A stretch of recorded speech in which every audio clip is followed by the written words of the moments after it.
Several seats on the Des Moines Public School District's board are also up for grabs in the upcoming election.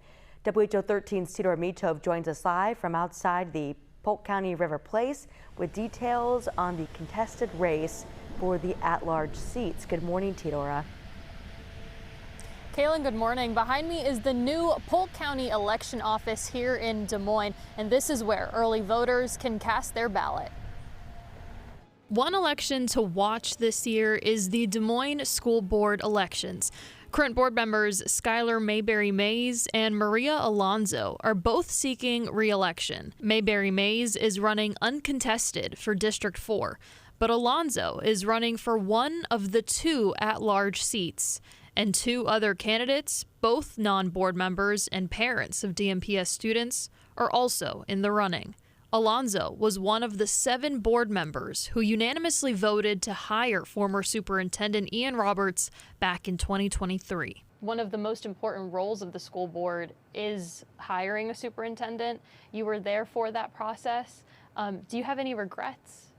We believe that we had, or that we were going through the appropriate channels, right, to make the best decision possible for our district. And so I don't regret having done that. I regret perhaps not being more aware that, there were other things that we could do to just verify.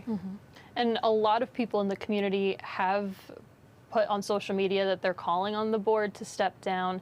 Do you have anything that you want to say to those people specifically as to why you're not stepping down and why you're seeking another term for the district? I believe that everyone has a right to an opinion, and I respect that.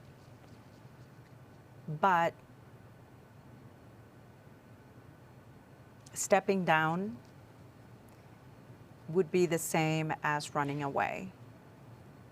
And personally, I have nothing to hide. Aside from the scrutiny the board has faced over the last 2.5 weeks since Robert's arrest, Alonzo has developed the reputation of the voice for the largest demographic in DMPS. It's important to acknowledge and recognize who we have in our district, and it's important to elevate the presence and magnify the voice of everyone. And I believe that in the 4 years that I've been there, I have pushed for that at the table so that it's a priority. Also in the running is the former president of the Beaverdale Neighborhood Association, Marcus Cannon. He previously spoke with WHO 13 News about his goals if elected to school board.